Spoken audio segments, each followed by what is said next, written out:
നഖങ്ങൾ വെട്ടി വൃത്തിയാക്കുമ്പോൾ ഇടയ്ക്ക് നഖങ്ങൾക്കുണ്ടാകുന്ന വ്യത്യാസങ്ങളും കൂടി ശ്രദ്ധിക്കേണ്ടതുണ്ട്. നഖങ്ങൾ നമ്മുടെ ശരീരത്തിനുള്ളിൽ എന്താണ് സംഭവിക്കുന്നത് എന്നതിനുള്ള സൂചനകൾ നൽകാൻ സഹായിക്കുന്നവയാണ്. നഖങ്ങളിൽ ഇരുണ്ട ലംബവരകൾ, പ്രത്യേകിച്ച് പിളർപ്പ് പോലെ തോന്നിക്കുന്നവ കണ്ടാൽ അത് വൈറ്റമിൻ B12 അല്ലെങ്കിൽ വൈറ്റമിൻ ഡിയുടെ കുറവാണെന്ന് മനസ്സിലാക്കാം. മെലനോണിച്ചിയ എന്നറിയപ്പെടുന്ന ഈ ഇരുണ്ട വരകൾ വൈറ്റമിൻ കുറവ്, പ്രത്യേകിച്ച് B12, വൈറ്റമിൻ ഡി എന്നിവയുടെ കുറവ് കൊണ്ടുണ്ടാകുന്ന ലക്ഷണമാണ്. ചെറിയ വെളുത്ത കൊത്തുകൾ സിങ്കിന്റെ അഭാവത്തെ സൂചിപ്പിക്കുന്നു. മാത്രമല്ല, പ്രതിരോധശേഷി കുറയുകയാണെങ്കിലോ വരണ്ട ചർമ്മം പോലുള്ള മറ്റ് ലക്ഷണങ്ങൾ ഉണ്ടെങ്കിലും ഇത്തരത്തിലുള്ള പാടുകൾ ഉണ്ടാകാം. പലപ്പോഴും ബയോട്ടിൻ, കാൽസ്യം എന്നിവയുടെ അളവ് കുറയുന്നതാണ് ഇതിന് കാരണം. നഖങ്ങൾ പിളരുകയോ അടർന്നു പോവുകയോ പൊട്ടിപ്പോവുകയോ ചെയ്യുന്നത് ബയോട്ടിന്റെ ആവശ്യമുള്ളത് കൊണ്ടാണെന്നും കരുതാം. നഖങ്ങളുടെ ഘടനയിൽ കാൽസ്യത്തിനും ഒരു പങ്കുണ്ട്.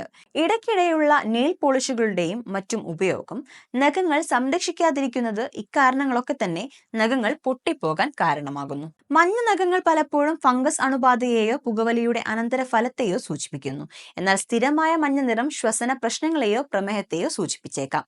നഖങ്ങളുടെ പിങ്ക് കലർന്ന അടിഭാഗം ഇല്ലാതെ പൂർണ്ണമായും വെളുത്ത നഖങ്ങളെ ടെറിനെയിൽസ് എന്നാണ് വിളിക്കുന്നത്. ഇത് ലിവർ സിറോസിസ്, വൃക്ക തകരാറ്, രക്തചംക്രമണ സംബന്ധമായ പ്രശ്നങ്ങൾ എന്നിവയുമായി ബന്ധപ്പെട്ടിരിക്കുന്നു. നഖങ്ങൾ താഴേക്ക് വളയുകയും വിരൽത്തുമ്പിൽ വീർക്കുകയും ചെയ്യുന്ന അവസ്ഥയാണ് ക്ലബിംഗ്. രക്തത്തിലെ ഓക്സിജന്റെ അളവ് കുറയുന്നതിന്റെ ഒരു നിശബ്ദ സൂചനയാണിത്.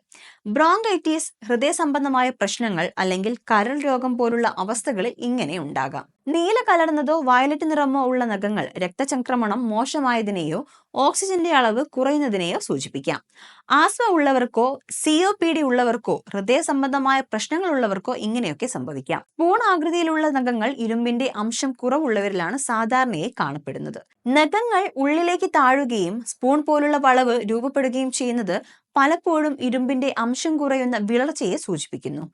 ഹിമോക്രോമോറ്റിസിസ് അല്ലെങ്കിൽ സീലിയാക് രോഗമുള്ളവരിലും ഇത്തരം ലക്ഷണങ്ങൾ പ്രത്യക്ഷപ്പെടാറുണ്ട്.